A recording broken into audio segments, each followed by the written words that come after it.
Hello, അസ്സലാമു അലൈക്കും. എല്ലാവർക്കും പുതിയൊരു എപ്പിസോഡിലേക്ക് സ്വാഗതം. ഇന്നിപ്പോൾ ജസ്റ്റ് ഒരു ഔട്ടിങ്ങിന് പോയിക്കൊണ്ടിരിക്കുകയാണ്. അപ്പോൾ ഐശുകുട്ടി ഉണ്ട്, ഇക്കയുണ്ട്. വൈകുന്നേരമൊക്കെ ആയപ്പോഴാണ് ഞങ്ങൾ പോകുന്നത്. അപ്പോൾ അവിടെ കടപ്പുറത്ത് പോയതും പോയിട്ടുള്ള വിശേഷങ്ങളും എല്ലാം നിങ്ങൾക്ക് കാണിച്ചു തരാം കേട്ടോ. നമ്മൾ കടപ്പുറത്തേക്ക് എത്തിയിട്ടോ. അപ്പോൾ കുറച്ച് ലൈറ്റൊക്കെ ഡിമ്മായി നമ്മൾ വൈകുന്നേരം ആവാറായപ്പോഴാണ് പോയത്. അങ്ങനെ നമ്മളിതാ എത്തിയിട്ടോ, സ്ഥലത്തെത്തി. നല്ലൊരു അറ്റ്മോസ്ഫിയർ ആയിരുന്നു. നല്ല കാറ്റും ലൈറ്റ്സൊക്കെ ഇങ്ങനെ നല്ല ഭംഗിക്ക് കത്തി നിൽക്കുന്നുണ്ട് എല്ലായിടത്തും, ബിൽഡിങ്ങിലൊക്കെ. അങ്ങനെ ആ അറ്റത്ത് ഇങ്ങനെ പുക പോലെ പോകുന്നത് വാട്ടർഫോളാണ് കേട്ടോ.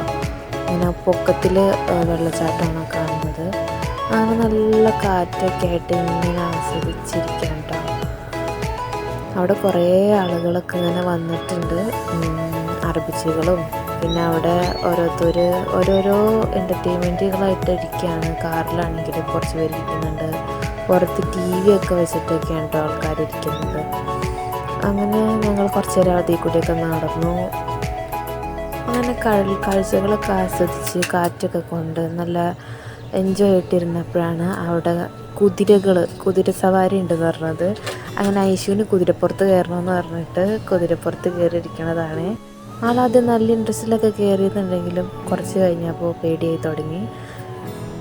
ആളപ്പോൾ തന്നെ കുതിരപ്പുറത്ത് നിന്ന് ഇറങ്ങണമെന്ന് പറഞ്ഞ് കരച്ചിലായി. അങ്ങനെ താഴത്തിറങ്ങി. ആൾ കുറച്ച് നേരം പോലും ഇരുന്നില്ല, അതിന് മുമ്പ് തന്നെ ചാടി ഇറങ്ങി. പിന്നെ കുതിരപ്പുറത്തൊക്കെ കയറാനായിട്ടുള്ള പ്രിപ്പറേഷനിലാണ്. ആൾ കയറി ഇരുന്നു.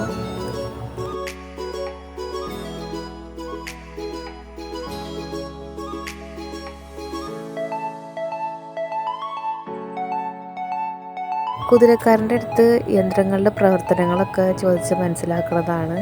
ഓരോ റോപ്പ് വലിക്കുമ്പോഴും കുതിര അങ്ങനെ ഓടും, നടക്കും, അങ്ങനെയൊക്കെയുള്ള സെറ്റപ്പൊക്കെയാണ്. അപ്പോൾ അതൊക്കെ ചോദിച്ച് മനസ്സിലാക്കി പയ്യെ ആൾ കുതിര സവാരി ചെയ്യുകയാണ്. കുതിര സവാരിയൊക്കെ നടത്തി കണ്ടു കഴിഞ്ഞപ്പോൾ ഐശുവിന് കുറച്ച് പേടിയൊക്കെ മാറി. അപ്പോൾ ആൾ പിന്നെയും പറഞ്ഞു എനിക്ക് കുതിരപ്പുറത്ത് കയറണം. അങ്ങനെ ആൾ കയറ്റുന്നതാണ് കേട്ടോ. കുതിരപ്പുറത്ത് കയറി വാപ്പിയും ഐശുട്ടിയും ഇരിക്കുകയാണ്. നല്ല സന്തോഷത്തിലാണ് രണ്ടുപേരും. കുതിര സവാരിയൊക്കെ കഴിഞ്ഞ് വന്നപ്പോഴാണ് ഫുൾ ലൈറ്റൊക്കെ ഇട്ട് ഐസ്ക്രീം വണ്ടി പോകുന്നത് കണ്ടത്.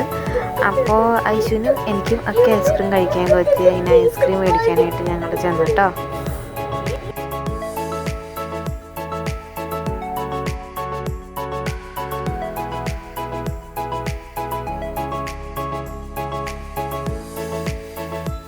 ഞാൻ വാനില ഐസ്ക്രീമാണ് പറഞ്ഞത്. ഐശുവിന് സ്ട്രോബെറി ഐസ്ക്രീം മതി എന്ന് പറഞ്ഞു. ഇക്കായും വാനില തന്നെയാണ് കേട്ടോ കഴിച്ചത്. അങ്ങനെ എൻ്റെ ഐസ്ക്രീമൊക്കെ കിട്ടി. നല്ല അടിപൊളി ഐസ്ക്രീമായിരുന്നു.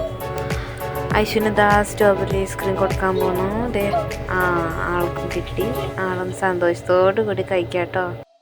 ഹലോ ഗൈസ്, സ്ട്രോബെറി ഐസ്ക്രീം നല്ലതാണെന്ന്. അങ്ങനെ കടപ്പുറമൊക്കെ ഇരുട്ടായി, രാത്രിയായി. ഞങ്ങൾ അവിടെ നിന്ന് നേരെ പോയത് റെഡ് സി മാളിലേക്കായിരുന്നു. അവിടെ അടുത്തുള്ളൊരു മോളാണ്. അവിടെയൊക്കെ പോയി കുറേ നേരം നടന്നു.